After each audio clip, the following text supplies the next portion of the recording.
ఏదో మాట్లాడమంటే మాట్లాడడం కాదు, ఆన్సర్ రావాలి. వ్రాతపూర్వకమైన సమాధానాన్ని మళ్ళీ వచ్చే సెషన్ లోపు సభ్యులకు అందజేయించండి. గతంలో మేము పంపిన ఎల్ఏ మినిస్టర్గా నేను పంపిన, మీరు కూడా ప్రయత్నం చేయాలని చెప్పి కోరుతా ఉన్నాను. అధ్యక్ష, నేను ఈ ఉద్యోగులకు సంబంధించినటువంటి అంశం మాట్లాడాలనుకుంటా ఉన్నాను. ఎందుకంటే ప్రభుత్వ ఉద్యోగులు అనేవాళ్ళు ప్రభుత్వానికి రథచక్రాలు లాంటి వాళ్ళు సంతోషంగా ఉంటేనే అభివృద్ధి కార్యక్రమాలు, సంక్షేమ కార్యక్రమాలన్నీ కూడా ప్రజలకు సజావుగా చేరేటువంటి అవకాశం ఉంటుంది. ఈరోజు వాళ్ళందరూ కూడా తీవ్రమైనటువంటి మనోవేదనతో, ఆవేదనలో ఉన్నటువంటి పరిస్థితి ఉంది. ముఖ్యంగా దేశంలో ఎక్కడ లేని విధంగా ఈరోజు రాష్ట్ర ప్రభుత్వ ఉద్యోగులకు 6 డిఏలు పెండింగ్లో ఉన్నటువంటి పరిస్థితి. అదేవిధంగా పిఆర్సీ అధ్యక్ష, ఈ ప్రభుత్వం వచ్చి 2 సంవత్సరాలైనా ఇంతవరకు పిఆర్సీ ఇయ్యలేదు. ఉద్యోగులందరూ కూడా కోరుతా ఉన్నారు వెంటనే పిఆర్సీ విడుదల చేయాలని. గతంలో కేసీఆర్ గారు 43-39% పిఆర్సీని మా ప్రభుత్వం ఇచ్చింది అధ్యక్ష. అదేవిధంగా ఉద్యోగులకు ఎంప్లాయీస్ హెల్త్ ఇన్సూరెన్స్ స్కీమ్ ఆ రోజు మేము జీవో కూడా ఇచ్చాం. దాన్ని మీరు అమల్లోకి తెస్తామని చెప్పి మేనిఫెస్టోలో పెట్టి కూడా ఈహెచ్ఎస్ స్కీమ్ను అమల్లోకి తేలేదు. దాన్ని కూడా వెంటనే అమల్లోకి తేవాలి. ఉద్యోగుల జీపీఎఫ్ తదితర బకాయిలన్నీ కూడా విడుదల చేయాలని మీ ద్వారా ప్రభుత్వాన్ని కోరుతున్నాం అధ్యక్ష.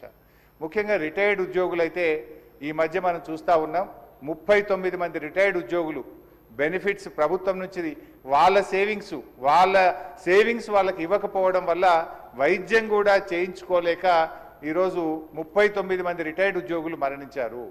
బీఆర్ఎస్ హయాంలో కూడా దాదాపు 15,000 మంది రిటైర్డ్ ఉద్యోగులు రిటైర్ అయితే వాళ్ళందరికీ మేము టైం మీద డబ్బులు ఇచ్చాం. కానీ కాంగ్రెస్ హయాంలో, ఎందుకంటే ఈరోజు నేను అసెంబ్లీకి వస్తూ ఉంటే పొద్దున్నే నా సిద్దిపేటలో ఒక డాక్టర్ జగత్ Kumar Reddy, retired JD veterinary, పొద్దున్నే నా దగ్గరికి వచ్చి అన్నా కొద్దిగా అసెంబ్లీలో మాట్లాడు, నేను అక్టోబర్ 2024లో రిటైర్ అయినా, ఇంతవరకు ₹1 రాలేదు. హైకోర్టుకు పోయి ఆర్డర్ తెచ్చుకున్నా, అయినా రాలేదు. హైకోర్టులో కంటెంప్ట్ వేస్తే కూడా వాయిదాలు అడుగుతూ ప్రభుత్వం మమ్మల్ని ఇబ్బందులు పెడతా ఉంది. మా రిటైర్డ్ ఉద్యోగుల పెన్షన్ బెనిఫిట్లు ఇప్పించండి, చావు బతుకుల్లో ఉన్నటువంటి మమ్మల్ని కాపాడండి. 30-35 ఏళ్ళు ప్రభుత్వానికి సేవ చేసినటువంటి రిటైర్డ్ ఉద్యోగులను ఈ రకంగా వేధించడం ప్రభుత్వానికి తగదు, దయచేసి ప్రభుత్వం దృష్టికి తీసుకుపోండి అని చెప్పి పొద్దున్నే నా ఇంటికి 7 గంటలకే వచ్చి కూర్చున్నాడు సార్. నేను బయటకు వచ్చేసరికి ఏంది ఇంత పొద్దున్న వచ్చినామంటే, ఇట్లా ఉందన్న ఆరోగ్యం బాగాలేదని చెప్పమంటే బట్టి గారికి చెప్తా తప్పకుండా ఈరోజు నేను మాటించి వచ్చి ఈరోజు చెప్తా ఉన్నాను అధ్యక్ష. అదేవిధంగా అధ్యక్ష, సిపిఎస్ ఉద్యోగులను ఓపీఎస్గా మారుస్తామని ఆ రోజు కాంగ్రెస్ పార్టీ ఎన్నికల్లో హామీ ఇచ్చింది. మరి ఎప్పటిలోగా ఓల్డ్ పెన్షన్ స్కీమ్ అమలు చేస్తారు? మరి ఈలోపు గత 2 సంవత్సరాల నుంచి సిపిఎస్ కింద రాష్ట్ర ప్రభుత్వం కట్టాల్సిన కాంట్రిబ్యూషన్ డబ్బులను కూడా మీరు కట్టకుండా దాన్ని దారి మళ్లిస్తూ ఉన్నారు. అసలు కాంట్రిబ్యూషను కట్టలేరు, ఓపీఎస్ తేకపోవడం వల్ల 2 లక్షల మంది సిపిఎస్ ఉద్యోగుల భవిష్యత్తు ఈరోజు ప్రశ్నార్థకంగా మారుస్తూ ఉన్నారు.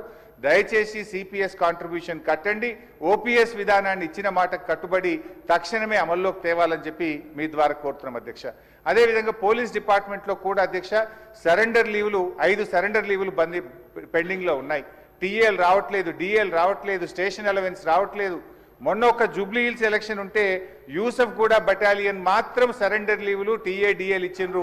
రాష్ట్రంలో 1,00,000 మంది పోలీసులకు సరెండర్ లీవులు, టీఏలు డిఏలు రాక ఇబ్బందులు పడతా ఉన్నారు. దయచేసి పోలీసులను కూడా ఆదుకోవాలని, గతంలో నేను ఫైనాన్స్ మినిస్టర్గా ఉన్నప్పుడు ఎప్పటికప్పుడు సరెండర్ లీవులు, టీఏ డిఏలు ఇచ్చాం.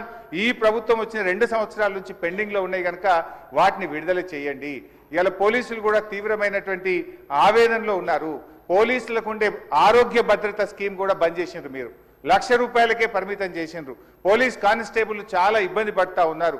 ఆరోగ్య భద్రతను పునరుద్ధరించండి, గతంలో మాదిరిగా కార్పొరేట్ వైద్యం పోలీసులకు అందించాలని చెప్పి కోరుతూ కాంగ్రెస్ పార్టీ ఎన్నికల మేనిఫెస్టోలో తక్షణమే మేము ఉద్యోగులకు పిఆర్సీ ఇస్తాము, పెండింగ్ డిఏలు ఇస్తాము, బకాయిలు ఇస్తాము, ఓపీఎస్ తెస్తామని మాట ఇచ్చి ఈరోజు కాంగ్రెస్ పార్టీ 2 ఏళ్లైనా అమలు చేయకుండా మోసం చేస్తూ ఉంది.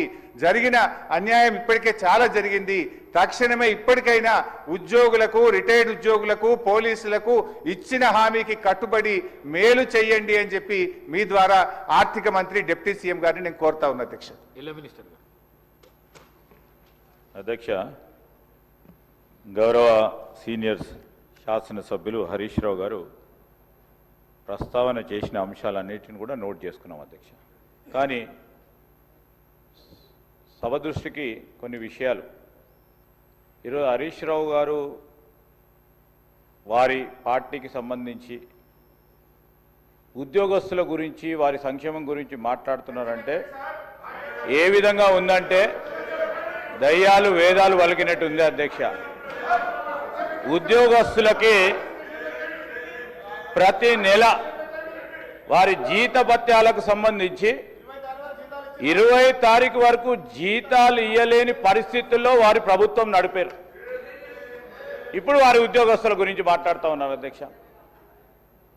ఏదేమైనప్పటికీ ఉద్యోగస్తులకు సంబంధించిన సంక్షేమం, వారికి రావాల్సిన జీపీఎఫ్ కానీ, రిటైర్ అయిన పబ్లిక్ సర్వెంట్స్ సంబంధించిన అంశం విషయంలో ఒక సిస్టమ్ని ఏర్పాటు చేసుకొని వారికి ఏ విధమైన ఇబ్బంది రాకుండా అన్ని విధమైన చర్యలు తీసుకుంటామని గౌరవ సభ్యులకు తెలియజేస్తున్నాను.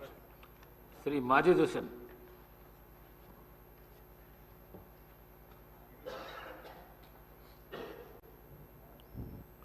स्पीकर साहब, मैं तहे दिल से शुक्रगुजार हूं कि आपने जीरो ओवर में मुझे मौका दिया। मैं आपके जरिए से हुकूमत के सामने ये बताना चाहता हूं साहब कि नामपल्ली हलके में मेजर गवर्नमेंट हॉस्पिटल से जो रियासत तेलंगाना के सबसे बड़े हॉस्पिटल है, एक है एमएनजे कैंसर हॉस्पिटल, दूसरा है नीलोफर चिल्ड्रंस हॉस्पिटल, तीसरा है सरोजनी देवी आई हॉस्पिटल और एक सबसे बेहतर परफॉर्मिंग नामपल्ली वार्ड हॉस्पिटल है साहब, जिसके ऊपर हुकूमत की नजर होना सख्त जरूरी है। नामपल्ली एरिया हॉस्पिटल में करीबन 500 से ज्यादा आउट पेशेंट्स हर रोज आते हैं और उसका आउट पेशेंट वार्ड तकरीबन पूरा कंजस्टेड हो चुका है और वहां पे जो